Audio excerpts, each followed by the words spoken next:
teman-teman semua, sampai berjumpa kembali di Ika Sintang Channel.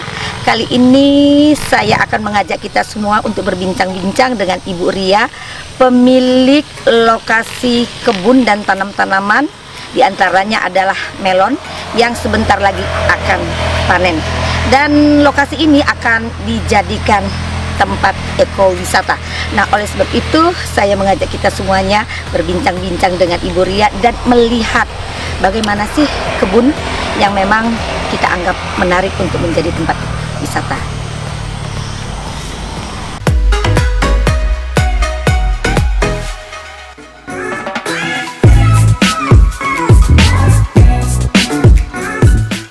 Oke teman-teman semua, kita mau menuju ke lokasi melon, kemudian buah-buahan yang lainnya yang ada di wilayah milik Ibu Ria. Untuk kawasan yang ada di sini saya melihat cukup luas. Kira-kira berapa luasnya? 1.700 ya. Seluruh kawasan-kawasan yang ada di sini ya, Bu Ria. Terus ini sudah berapa lama kebun ini? Ya.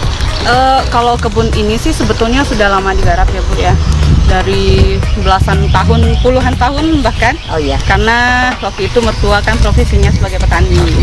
Jadi dijadikan lahan sawah dulu, tanam padi.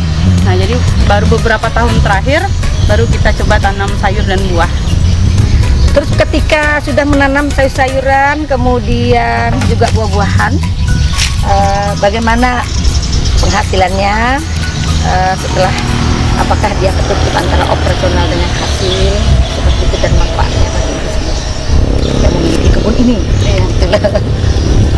Kalau dari ini mungkin kita berbicara tentang modal dulu lah ya. Okay. Kalau untuk membuka lahan, karena ini ya menurut saya pribadi memang ya cukup luas juga ya Bu ya, jadi membutuhkan dana operasional yang memang lumayan lumayan Bu, lumayan besar. Jadi kalau dari tanaman-tanaman yang ditanam di sini ya, ketika kita sudah bisa panen dan sudah terjual, puji Tuhan modal itu memang ya bisa kembali gitu. Nah kemudian ya adalah sedikit mungkin keuntungan dari itu ya, sedikit lah mungkin bisa kita putar lagi untuk membuka lahan yang masih tersedia yang belum digarap. Bu Ria, saya melihat tempat ini, lokasi ini sangat bagus. Sepertinya bisa kita jadikan untuk kawasan wisata. Yang biasa kita ketahui bahwa ekowisata menjadi salah satu objek wisata yang memang banyak masyarakat senang dengan objek wisata seperti itu. Kemudian Bu Ria mungkin bisa menceritakan apa-apa saja yang ada di kebun ini. Ada di kebun sini ya Bu ya. Ini memang kita fokus utamanya itu sebenarnya melon, buah melon ya Bu ya.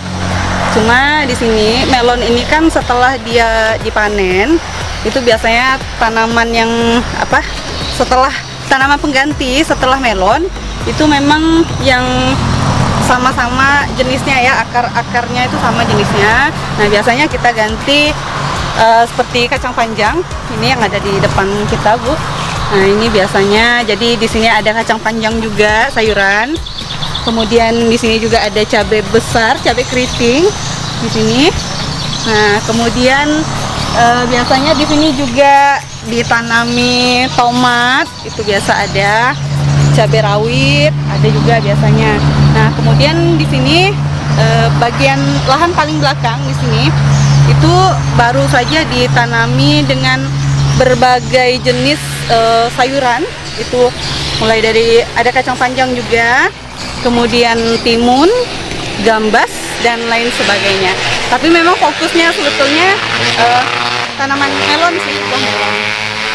Bu Ria, tadi kita sudah melihat melon-melon yang cukup banyak, kemudian panen juga luar biasa. Saya tuh dengar cerita kalau rasa melon yang di sini tuh agak beda. Apa bisa diceritain itu? Apa rasanya beda, lebih nyaman, ada kekhasannya? Karena ini nanti yang akan kita jual kepada orang-orang yang berkunjung di sini.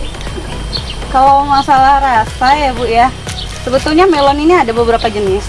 Nah, kebetulan yang kita tanam di kebun ini itu ada 2 jenis melon. 2 jenis melon ya. Yang satu namanya Merlin, itu jenis Merlin. Kemudian yang satu lagi jenisnya Jumbo. Oh iya. Jadi yang Jumbo tuh dia besar ya? Iya, lebih besar pasti Bu. Nah, hanya kalau masalah rasa itu memang yang jenis Merlin itu memang daging buahnya agak berbeda, sedikit berbeda. Oh iya.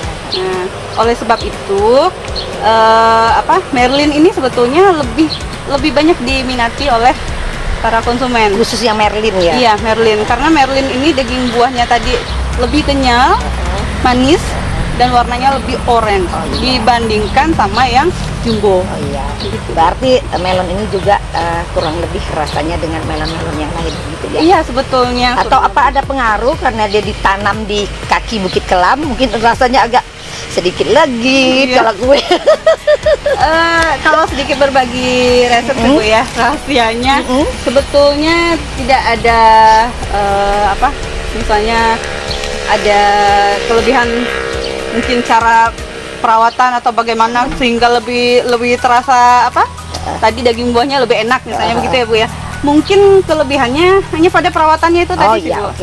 Perawatannya kurang lebih seperti kita merawat anak bayi. Aduh, harus dibelai-belai, dirawat dengan sebaik-baiknya sehingga hasilnya bisa maksimal. Iya, mulai dari penanaman sampai dia menjelang panen. Oke.